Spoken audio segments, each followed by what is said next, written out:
C'est la merde les gars. On est arrivé au Cambodge à Phnom Penh. Les gars, on est dans la merde. Je vais vous contextualiser tout ça, c'est hyper important à comprendre parce que ça va définir toute la suite de ce qui va se passer sur cette chaîne YouTube. Gros revirement de situation. On est le 20 octobre, on vient d'arriver au Cambodge à Phnom Penh. Et les gars, putain, on a fait l'emploi du temps, on a fait le calendrier, etc. Et en gros, dans un mois, on a le tournage de Poker Express qui est déjà prévu dans moins d'un mois, dans genre 25 jours, en France. Donc on part de France, de Paris. Donc en gros, dans 25 jours, on doit être à Paris. Moi, après Poker Express, il y a la période de tournage et de direction artistique quoi, pour créer ça de la bonne des manières, faire les voix off, etc.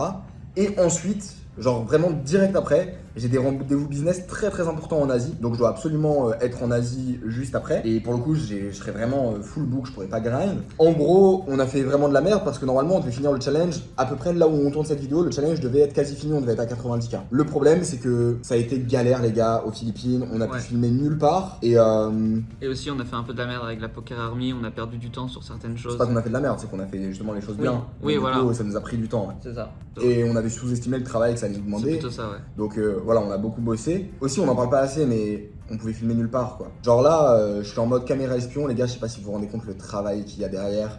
Parce que c'est pas du tout comme filmer sur un téléphone. Genre le dérochage est ultra compliqué, c'est avec des lunettes qui bug et tout, donc plein de fois les fichiers s'importent pas, faut les solve, enfin bref, c'est une galère de ouf. Aussi, c'est beaucoup de risques. Je pense que les gens s'en rendent pas compte. Principalement, c'est surtout beaucoup de risques. Tout le monde m'a dit, le fais pas. Genre tout le monde m'a dit, arrête et tout. Si tu te fais attraper à ça, genre t'es vraiment foutu.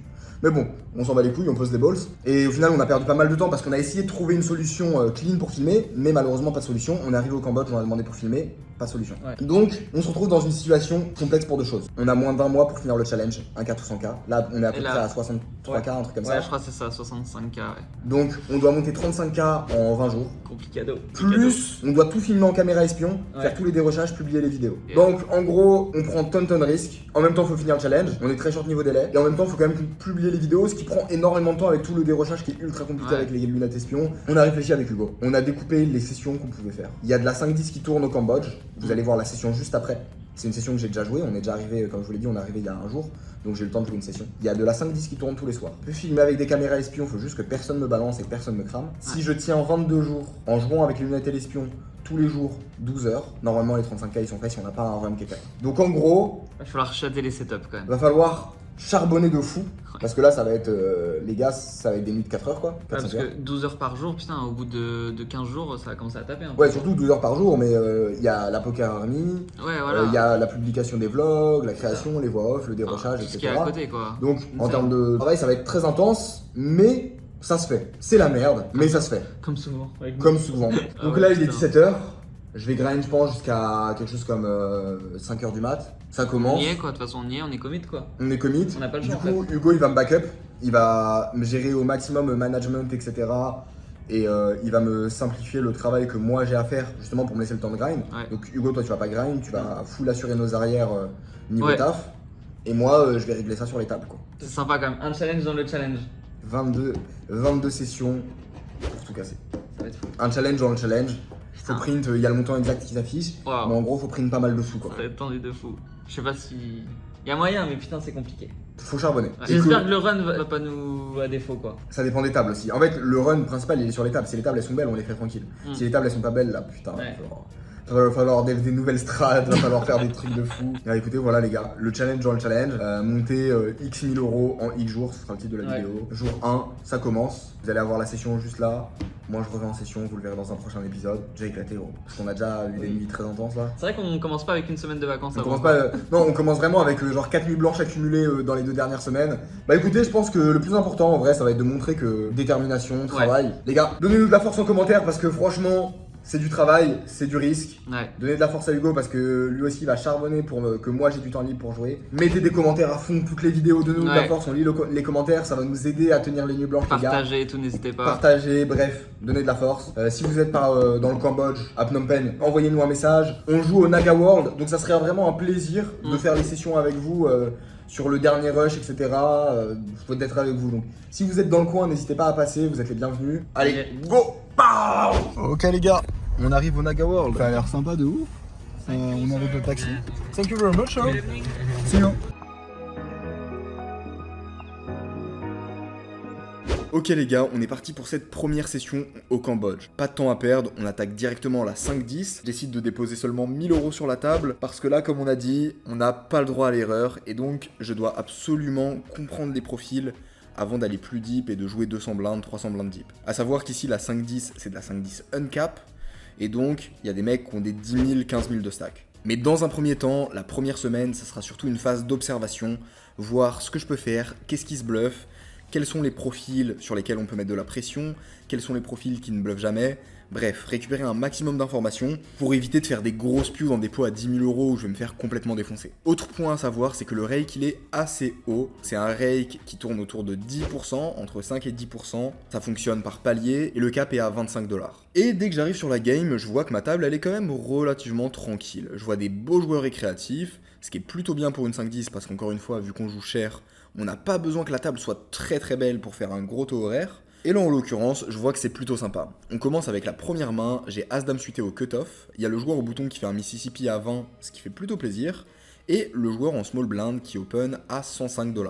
Le joueur en small blind c'est un joueur récréatif, j'ai pas vraiment d'infos. Avec As-Dame suité ici, je décide de call. Simplement parce que, dans tous les cas, si je touche un As, je pourrais faire grossir le pot et tout lui prendre assez facilement. Et je suis assez content de jouer en position sur lui, je pense qu'il va faire pas mal d'erreurs. Et de manière générale, je pense que j'aurais une plus grande espérance de gain en call plutôt qu'en raise. Bien sûr, si on avait des plus gros stack size, là j'aurais plutôt été chercher le raise directement pour faire grossir le pot et lui faire des erreurs dans des gros pots. Le problème c'est que ici, si je relance genre 300, bah, j'ai aucune marge de manœuvre derrière. On va se retrouver avec 700 dans un pot qui fait déjà 600. Et ça va pas être très intéressant à jouer. Ça va être difficile pour lui de faire des grosses erreurs. Je décide de call et on se retrouve en heads up sur un flop As-8-5 monocolore. C'est un flop qui est plutôt très bien, plutôt à mon avantage. Là-dessus, il décide de miser 100 $. Et ici, on se retrouve dans un spot assez intéressant. Parce que sa range, elle est découpée en deux parties. Il y a les flushs qui me battent déjà. Il y a potentiellement quelques As-Roi, même si c'est une partie assez faible de sa range avec les bloqueurs effect. Et ensuite, il y a tous les As que je domine. Toutes les mains comme Valet-Valet, 10-10, Roi-Roi, Dame-Dame, 9-9, qui pourraient complètement jouer comme ça en misant pas trop cher. Et donc ici, mon objectif, c'est de le relancer directement dès le flop pour avoir une information sur sa range et garder l'initiative du coup. Je décide de relancer 250 $. Ce qui est bien ici, c'est que quand il a une flush ou quand il a une nuts, il va me revenir dessus directement à tapis au vu des stack size. Et quand il a une main faible, il va plutôt call et donc je pourrais value bet très facilement. Donc là, l'objectif, c'est de raise. S'il me revient dessus, je fold. S'il call, bah, je lui envoie des parpaings par la suite. Il hésite un moment, puis il finit par call, turn tombe un 4, il check, et ici je suis assez mitigé entre les stratégies parce que ça va principalement dépendre du profil. En gros, si le mec il est assez calling station, vaut mieux faire tapis directement pour value tous les as, toutes les mains comme roi-roi avec un trèfle, dame-dame avec un trèfle qui va pas savoir lâcher, et si c'est un joueur qui est un peu plus sérieux, un peu plus réfléchi, ça sera plus optimal de mettre des petits sizing genre 300, 350. Pour le coup, j'ai pas vraiment d'infos et donc j'ai décidé de prendre la stratégie de all-in directement. Dans tous les cas, ça peut pas être mauvais, j'ai très souvent la meilleure main et je suis assez content de lui deny de l'équité dans tous les cas. Je fais all-in, là il réfléchit un long moment, dans tous les cas je suis pas inquiet, je suis tout le temps devant et il finit par fold. On gagne déjà plus de 350 $ sur ce spot. Pour une première main au Cambodge, ça fait vraiment plaisir. On enchaîne avec une main suivante. Encore une fois, il y a un Mississippi à 20. Et ça, les gars, ça fait plaisir. Hein. Les Mississippi à 20, ça fait vraiment grossir les pots. Et donc, ça fait qu'on joue des plus gros pots de manière naturelle. Et donc, on va générer beaucoup plus de profit. De mon côté, j'ai 8 et 7 suités au cutoff. Il y a un joueur en small blind qui call. Et il y a le joueur au hijack qui décide de relancer 30 $. Sauf que la relance minimum, vu qu'il y a un Mississippi à 20, c'est 40 $. En gros, le mec avait pas été attentif et avait fait une mauvaise relance. Quoi qu'il en soit, ça veut dire que le mec avait prévu de relancer 3 blindes. Quand il y a un limp avant, ça représente assez peu de force, et donc avec 8 et 7, je vais le relancer pour mettre de la pression. Je relance à 120 $, et là, il y a le joueur au bouton qui call, c'est un joueur qui est assez calling station, qui en fout pas mal partout, en plus de ça, il avait mis son Mississippi. Le joueur en small blind décide aussi de call, et le joueur au hijack décide de call. On se retrouve à 4, dans un pot qui est bien conséquent, sur un flop 7-3-2 avec un tirage couleur. C'est un flop qui est plutôt pas mal pour nous, mais on va quand même rester très vigilant, parce que clairement le joueur au bouton peut avoir pas mal d'overpairs qui nous battent, mais en même temps, ce qui est cool dans ce spot, c'est que les overpairs, elles vont souvent avoir besoin de protection. Si le mec avait As-Roi-Roi, il nous serait sûrement revenu dessus, et s'il a une main comme 10-10, Valet-Valet, Dame-Dame, eh bien il va souvent nous surrelancer au flop si on mise pas trop cher. Et donc je décide de miser 175, c'est un sizing qui est assez bien parce que je vais pouvoir value pas mal de mains que je domine, des overcards. En même temps, ça me permet de deny de l'équité et de récupérer beaucoup d'informations sur les ranges. Je bet 175, le bouton call et les autres joueurs décident de fold. On se retrouve sur la turn qui est un roi. De manière assez paradoxale, c'est une assez bonne carte parce qu'elle nous offre un check fold qui est très facile. Le mec a potentiellement des rois, des mains comme roi-dame avec un tirage couleur, roi-valet, roi-10 avec un tirage couleur qu'il aurait pu call, et aussi des mains comme as-roi qu'il va très souvent avoir. Et pour autant, les mains combat qui ont call au flop, c'est des mains comme as-10, as-dame, as-valet, et ce qui est intéressant, c'est que c'est des mains qui ont de la showdown, c'est-à-dire qu'elles vont potentiellement gagner à l'abattage contre certaines mains dans ma range, et donc il ne va pas avoir d'intérêt à les bluffer. Ce qui est vraiment cool dans ce spot, c'est que quand je check, je sais que s'il mise, il a toujours la meilleure main, et même s'il a un tirage couleur, il va avoir trop peur de se prendre des check raise. En général, les joueurs récréatifs ont plutôt tendance à jouer passivement les tirages. Surtout quand les pots grossissent énormément et que potentiellement ils peuvent se prendre des check raise all-in à la turn. Et donc je décide de check. Pour mon plus grand plaisir, il décide aussi de check, ce qui indique vraiment une range qui est très faible. On se retrouve sur la river qui est un 6. Et ici pour moi, il peut avoir beaucoup d'auteur-as, beaucoup de mains comme as-dame, as-valet, as-10. C'est des mains qui sont assez faibles, mais pour autant, c'est des mains qui vont toujours call si je mise vraiment pas cher. Et donc je décide vraiment de faire un micro-bet. Je décide de miser 100$ dans un pot qui est vraiment énorme. Il hésite un moment, ça se voit que ça le fait chier, ça se voit qu'il compte et fold, mais malgré tout, le sizing est trop petit, c'est trop tentant pour lui, et il décide de call. Je retourne ma main, et il jette ses cartes. On est déjà à plus de 1000$ de profit, ça va très très vite, vu les limites qu'on joue. Je vais arrêter la session là pour deux raisons. Déjà, on vient juste d'arriver, on est complètement éclaté, c'était vraiment une session de découverte. Et en plus de ça, les gars, filmer avec des lunettes espions, c'est des process ultra complexe parce que faut toujours recharger les lunettes, etc. Et là, j'avais plus de batterie. Et donc, on va se retrouver directement sur la session du lendemain. Encore une fois, pensez à donner de la force, à vous abonner, à liker. Ça fait plaisir et ça encourage pour ce travail de mutant que ça demande de filmer dans ces conditions et de monter et préparer des vidéos de qualité dans ces conditions avec des lunettes espions. Donc comme je vous l'ai dit, on arrête la session là-dessus, on se retrouve pour la suivante. Pour cette session qui a été très rapide, qui a duré à peu près 1h30, on se retrouve sur un bénéfice de 1060$, ce qui est vraiment cool, on a bien run, on espère que ça sera la même pour la prochaine session. De retour sur les tables, je dépose 1000$, encore une fois toujours dans un but d'observer un maximum et de pas jouer trop deep dans un premier temps, et je me rends compte que la table elle est assez conservatrice. Mais j'arrive toujours à gagner des petits pots, bluffer par-ci par-là, j'ai personne qui me met trop dans la merde, globalement les mecs se laissent plutôt faire, et donc je me retrouve dans pas mal de spots où face à des limps, je peux ISO, je peux bluff beaucoup de flops, ça fold bien, des spots où je suis en value et je mets les petits sizing qui m'arrangent pour me retrouver dans des spots faciles, et encore une fois ça se passe vraiment bien, personne ne me met dans des spots compliqués et ça me permet de récupérer 100$ par-ci, 100$ par-là assez facilement. Après ça arrive un spot, cette fois-ci avec une vraie main, j'ai As-Roi au bouton, il y a le joueur UTG qui call, le joueur au hijack décide de relancer à 50$, le cutoff décide de call, il y a déjà pas mal d'argent au milieu, je décide de relancer 200$. Là, le joueur au hijack décide de fold et le joueur au cutoff décide de call. On se retrouve en heads up sur un flop As-Dame 2, vraiment sympa. Il check et je décide de miser 100$ directement pour value des mains comme Dame-Valet, Roi-Dame, Valet 10, etc. Et malheureusement, il fold directement. Ce qui est assez ouf, c'est que depuis le début, j'ai joué très peu de mains qui sont allées jusqu'à l'abattage. Globalement, les mecs sont assez serrés, assez tight, et j'ai un peu l'impression que c'est aussi mon image. Et donc j'en profite encore une fois pour jouer de cette image et de mettre plein de bluffs. Avec mon pote Yolan qui avait décidé de nous rejoindre aux Philippines et de venir avec nous au Cambodge, qui est un joueur de high stake online, eh bien on s'amuse à se taper un peu dessus sur les tables, ça ramène de l'action, c'est assez drôle. Faut pas trop qu'on en abuse parce qu'il faut qu'on reste focus sur l'objectif qui est de monter de l'argent, mais on joue des spots un peu what the fuck entre nous et ça reste assez sympa. On vous raconte pas les détails des coups, c'est des plays qui sont vraiment pas recommandés. Et pendant que tout va bien, que tout se passe bien, qu'on s'amuse, que je print parce que j'arrive à bluffer plein de mecs, il y a un revirement complet de situation. D'un coup, la table elle se met à complètement switch. Ça s'ouvre avec ce premier spot où j'ai Roi Valet suité en small blind, il y a UTG qui relance à 30, il y a 3 joueurs qui décident de call, et de mon côté je décide de prendre le spot de bluff et de relancer à 160$. Là le joueur UTG décide de me sur-relancer à 300$. Pour moi ça représente que de la force. Honnêtement dans ce spot, même si j'ai Valet Dame Dame, je vais fold, c'est juste toujours nuts. Je fold, et le mec me retourne un 5 de trèfle. J'ai pas vu l'autre carte, mais dans tous les cas c'est qu'il avait un pur bluff. Et là, je comprends un truc que j'avais déjà vu dans certains endroits où j'ai été jouer, c'est que les mecs ont pas mal d'ego, et quand ils m'ont vu comme ça, jouer très aggro, mettre de la pression partout, bah ils ont pas trop aimé. Et donc, c'est une info qui est hyper importante, parce que maintenant, je sais que je vais devoir faire très attention à mon image, et beaucoup jouer des dynamiques, et que les mecs, ils sont en haute limite, ils ont pas peur de mettre les sous au milieu, Ils ont tous 8k, 9k, 10k de stack. En gros, ils vont me battle jusqu'à la mort. Et donc, il faut que je sois vraiment stratégique sur l'image que je dégage. Juste la main d'après, j'ai As-Roi suité au bouton. Je décide de relancer à 30$. Là, il y a le joueur en small blind qui décide de me relancer à 120$. Et le joueur en grosse blinde décide de sur-relancer à 400$. Je voulais juste vous montrer ce spot parce que je trouve qu'il est intéressant. Dans le sens où c'est un fold qui est assez facile. Mais je sais qu'il y a quand même certains joueurs qui ont tendance à call ces spots. Donc voilà, faites vraiment attention, vous êtes dans des spots où vous n'êtes pas investi dans le pot, étant donné que vous avez juste relancé une fois, et les ranges sont ultra fortes. En plus de ça, avec le rake, ça va être aussi horrible, et vous avez juste un fold très classique, vous pouvez pas go broke comme ça, alors que vous n'êtes pas investi dans le coup contre une range de bébé qui 4 bêtes. Surtout que c'est pas un profil fou, c'est un mec assez calme. Et donc c'est vraiment catastrophique ici d'aller à tapis ou de décider de call. Encore une fois, si vous avez des infos très spécifiques sur le profil, ça peut se négocier, mais de manière générale, quand vous allez être en live, ça va être un reg plutôt classique. Il faut vraiment faire très attention et énormément fold ces spots. Parce qu'il ne va juste jamais y avoir de bluff, il n'y aura pas assez de mains comme As-Dame, même des mains comme Valet-Valet 10-10 vont plutôt avoir tendance à call plutôt qu'à raise. Et en fait, on se retrouve très souvent contre As-As, Roi-Roi, Dame-Dame, As-Roi. Et donc évidemment, contre cette range, on est dominé. Et donc, je fold bien sagement. On arrive sur la main suivante et elle est ultra intéressante. J'ai Roi 10 dépareillé au cutoff, le joueur UTG call, décide de relancer à 40$ et les joueurs en small blind et UTG décident de call. On se retrouve à 3 sur un flop 9-4-4.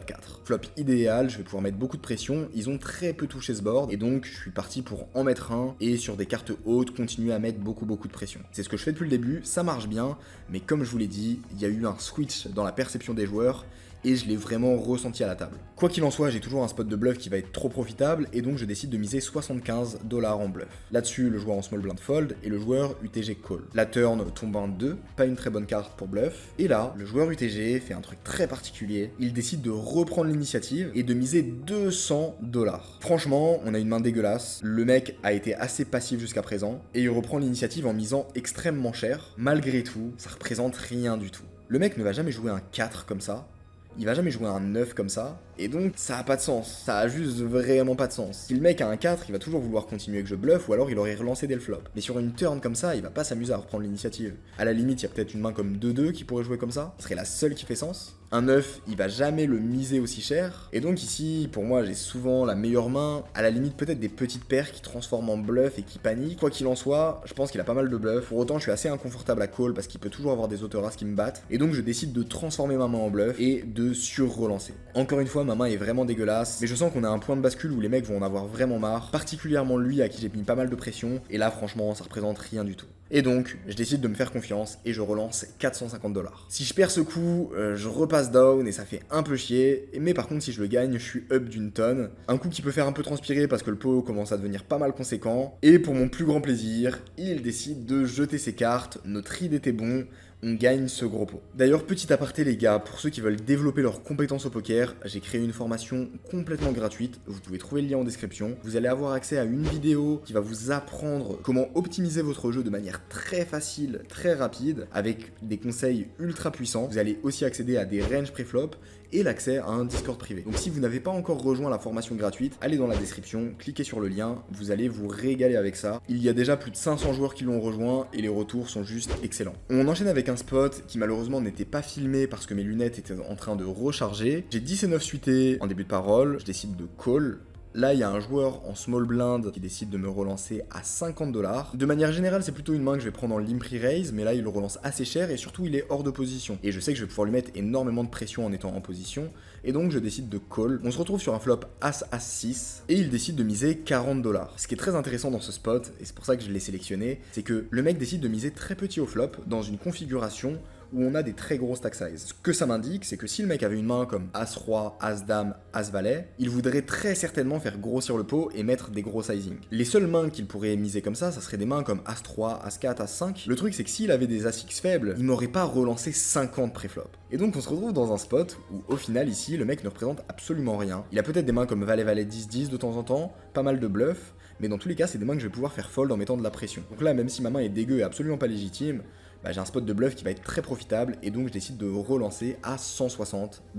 Et ça passe, il fold directement au flop. On se retrouve avec un autre bluff très similaire. J'ai 8 et 7 suités, je décide de limp en milieu de position. Là, il y a le joueur en grosse blinde qui décide de me relancer à 40$, je décide de call. Et on se retrouve en heads up sur un flop 6-6-2. C'est un board vraiment pas mal pour moi parce que j'ai pas mal de backdoor et de cartes qui sont toujours vivantes. Et surtout, moi j'ai des mains comme 6 et 7, 6 et 5 dans ma range, As-6 suité, alors que lui dans sa range, il a très peu de 6. Parce qu'avec des mains comme 6 et 7 suités, il va plutôt les check back. Et en plus de ça, c'est des mains que je bloque avec ma main. S'il a des mains comme As-6 suité, pareil, c'est plutôt des mains qu'il va check. Et donc j'ai un gros avantage de nuts là-dessus. De son côté, il décide de miser 35$. Encore une fois, l'objectif c'est de lui mettre de la pression et de le défoncer sur un board qui m'avantage énormément. Je décide de surrelancer directement à 85$ dans l'objectif de mettre plus de pression par la suite. Et là, il fait un truc hyper chelou. Il décide pas de call, il décide pas de fold, il me fait une relance à 200$. Et là, je réfléchis parce que en même temps, le mec, il sait que je vais bluff ce spot, c'est un joueur régulier, il sait que c'est très facile à bluff comme spot pour moi, et donc il peut se dire que j'ai pas mal de bluff, et avec une main comme Dame-Valet, Valet 10, me revenir dessus juste pour me faire fold et gagner le pot. Le mec met 200 dans un pot qui est déjà assez gros, il a pas besoin que ça passe très souvent, donc pour moi, il a un spot de bluff qui est en vrai assez facile. Et pour autant, il a très peu de mains en value, quoi. Parce que moi, je représente quand même potentiellement de la force, j'ai quand même potentiellement des nuts. Et donc, j'imagine quand même peu de mains en value. J'ai l'impression qu'avec des mains comme Valet, Valet, Dame, Dame, il ferait pas trop ça. Mais pour autant, si je décide de relancer, sur-relancer en bluff, franchement, je représente pas grand-chose. Parce que si j'ai un 6, je vais plutôt juste coller pour garder ses bluffs. Et donc, ce que je décide de faire ici, c'est de faire un truc un peu tricky. Je décide de call. Au final, moi j'ai 115 à mettre dans un pot qui va faire 480 par là, donc j'ai juste besoin que 25% du temps, le mec il ait un bluff et qu'il abandonne, et j'estime que quand il va check à la turn, je vais avoir énormément de fold d'équité qui va fold plus de 80% du temps. En plus de ça, quand je raise et call au flop sur ce board, bah je représente absolument un 6 et je représente énormément de force. Je décide de call, turn tombe un valet. Pour mon plus grand plaisir, il check, et donc ici, bah, je décide simplement de prendre le spot en bluff. Il lui reste 600$ derrière, donc j'ai pas besoin de miser trop cher pour représenter de la force et représenter un 6, et donc je décide de miser seulement 140$. Pour moi, ça va suffire pour représenter énormément de force. Et là, je m'attends toujours à le faire fold, genre peut-être 90% du temps. De temps en temps, le faire call avec des mains comme Valet, Valet, Dame, Dame. Et là, il décide carrément de me revenir dessus à tapis. Je suis assez surpris de la line, j'ai du mal à comprendre. La seule main qui peut jouer comme ça, c'est As-6 suité à la limite. Mais encore une fois, il va pas non plus trop l'ISO pré-flop. Puis ça fait quand même très peu de combos, il a seulement 2 combos. Pour autant, je vois pas d'autres mains qui iraient jouer comme ça. S'il a Valet, Valet, Dame, Dame, je pense qu'il va juste préférer en call, il irait trop se value cut à raise. Parce qu'en réalité, quand il me revient dessus avec Valet, Valet, Dame, Dame, bah, il est juste toujours derrière quand il se fait call et c'est un joueur régulier. Donc vraiment, je vois que As-6 qui jouerait comme ça. Assez surpris de ce spot, vraiment, c'est un spot que je pensais gagner tout le temps. Mais bon, encore une fois, même s'il y a que 2 combos qui me battent, ça fait quand même 2 combos. En tout cas, je suis très content de la manière dont j'ai joué la main, je pense que c'est le play vraiment optimal. J'en ai discuté après avec mon pote Yolan et il est assez d'accord. C'est des spots qu'on va faire tellement d'argent juste en collant et en représentant énormément de force pour bluffer le coup par la suite. Bon, quoi qu'il en soit, on est toujours en positif de 400-500$ sur la session et malheureusement, arrive un moment où la table casse. Il y a pas mal de mecs qui partent, mais il y a pas mal d'autres mecs qui reviennent. J'ai aucune information sur les joueurs. Tout ce que je sais, c'est que pour la plupart, ils étaient en game privé jusqu'à 13-14h du matin, qui sont rentrés chez eux faire une petite sieste et que maintenant, autour des 22h, 23h, ils ont décidé de revenir au casino. Mais en tout cas, la seule information que j'ai, c'est que c'est tous des joueurs pros, c'est des joueurs gagnants, et on va le voir, ça va être assez intéressant parce qu'il y en a qui vont faire des plays vraiment très intéressants. De mon côté, j'ai As-3 en small blind, il y a le joueur en milieu de position, un de ces nouveaux joueurs qui décide de relancer à 30$. Directement, je le relance à 150$ en value, et là, il décide de me relancer à 330$. Ça fait à peu près une vingtaine de minutes qu'il est à la table avec moi, mais de ce que j'ai vu, il est vraiment très agressif, il en fout partout. Pour autant, c'est pas un mauvais joueur, mais il est bien aggro et ça m'étonnerait pas qu'étant donné qu'il ne me connaît pas, il prenne un peu trop de bluff. Donc ma main va avoir pas mal d'intérêt à juste faire all-in directement, récupérer l'argent mort qui est au milieu plutôt que de jouer hors de position contre un joueur que je connais pas. Et donc je décide de faire tapis directement. Instantanément, il jette ses cartes et on récupère pas mal d'argent mort, ça fait plaisir. On enchaîne littéralement la main suivante, j'ai une paire d'as au bouton. Ce même joueur en début de parole décide de relancer à 30$, je le surrelance à 130$. Là, il y a le joueur en small blind qui décide de call, qui est un joueur récréatif, et il y a le joueur UTG qui fait des trucs hyper bizarres. Genre, il se lève, il regarde partout, à un moment il se retourne et il regarde derrière et je me dis mais qu'est-ce qu'il regarde? Enfin, on n'est pas en tournoi, quoi. Genre, il y a une info que j'ai loupée, il y a des trucs à voir. Je lève ma tête, je vois un match de foot. Bref, moi, je suis en mode, mais qu'est-ce qui se passe? Qu'est-ce qu'il a dans la tête? Au final, il décide de call et on se retrouve à 3 sur un flop 6-6-5 qui est assez parfait pour moi. Les deux joueurs décident de check et je décide de miser 130$ en value. J'ai pas envie de miser trop cher, pas envie de leur faire trop peur. En plus de ça, j'ai une main qui a besoin d'absolument aucune protection.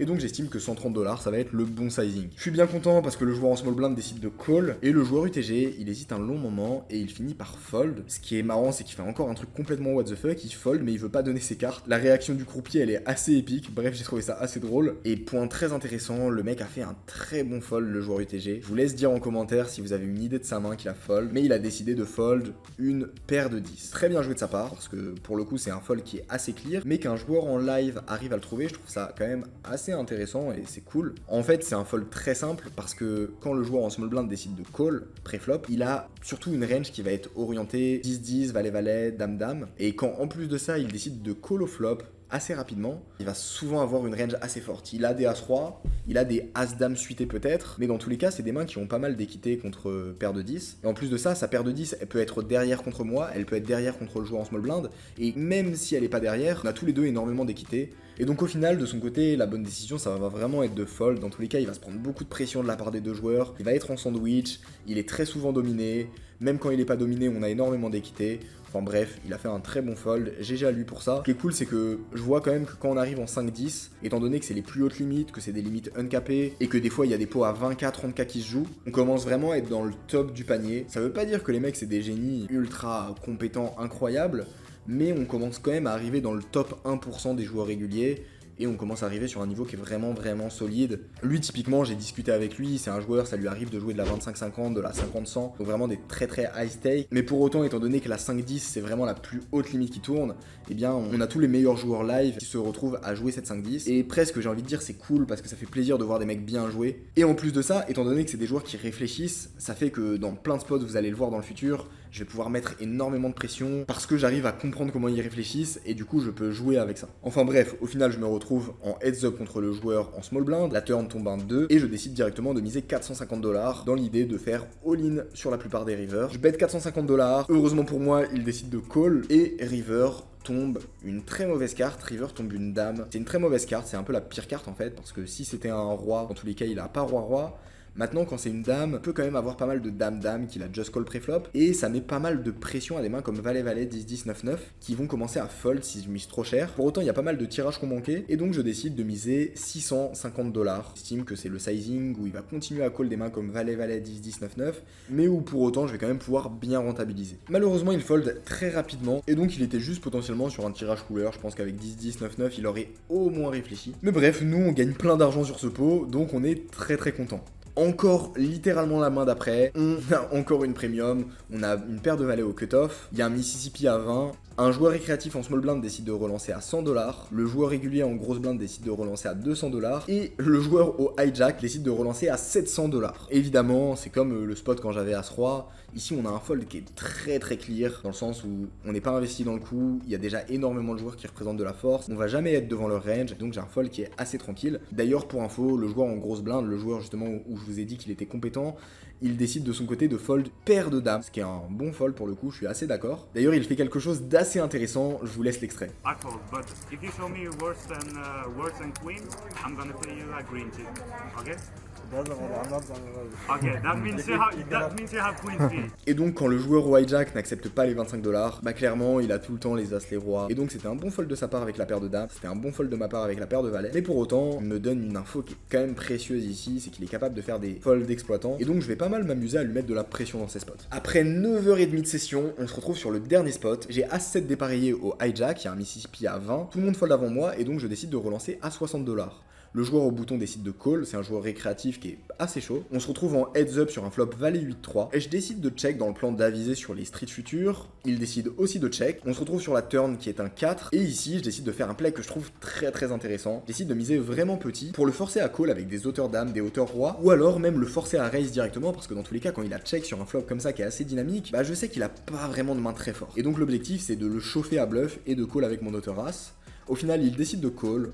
River tombe en 9, et ici je check, dans le plan encore une fois de le laisser bluff. Je check, il mise 135$, et vraiment c'est des spots où il va avoir beaucoup trop de bluff, parce que il y a quoi comme main en value? 8 et 9, Dame 10, et c'est à peu près tout quoi. Et encore, les mains comme Dame 10, c'est aussi des mains qui l'auraient souvent bête au flop. Donc j'ai vraiment très souvent la meilleure main, pour autant il y a énormément de bluff, et donc je décide de call. Directement, il jette ses cartes, et je décide de retourner mon auto-race. Je fais ça pour une simple et bonne raison, c'est que c'est un joueur qui est assez agressif, et en réalité je préfère toujours jouer contre des joueurs passifs. Je suis assez content que les mecs me bluffent un peu moins, parce que je vais avoir tendance à beaucoup fold dans la plupart des spots, donc je suis assez content que les mecs diminuent leur bluff contre moi. Enfin bref, on finit cette session de ouf, après quasiment 10 heures de jeu, sur un bénéfice de 2030 $. C'était une session avec beaucoup de variance, on a joué des pots qui étaient assez gros. Franchement, je sais pas ce que ça va donner dans le futur, mais pour l'instant, le Cambodge se passe plutôt bien. Les tables sont plutôt belles et comme vous l'avez vu, ça joue des vraiment gros pots très rapidement. De mon côté, j'ai pas encore fait mon gros pot où je pars à tapis, mais on a quand même joué des choses qui étaient assez intéressantes. C'est pas ce que ça va donner pour la suite parce que je sais que potentiellement on va en mettre partout et que ça peut swing d'un côté comme de l'autre. On peut avoir des sessions à moins 5 000 € comme des sessions à plus 10 000 €. Écoutez, restez connectés, la suite arrive très vite. Je vous fais des bisous, pensez à donner un maximum de force, à liker, à vous abonner, et on se dit à très bientôt. Ciao.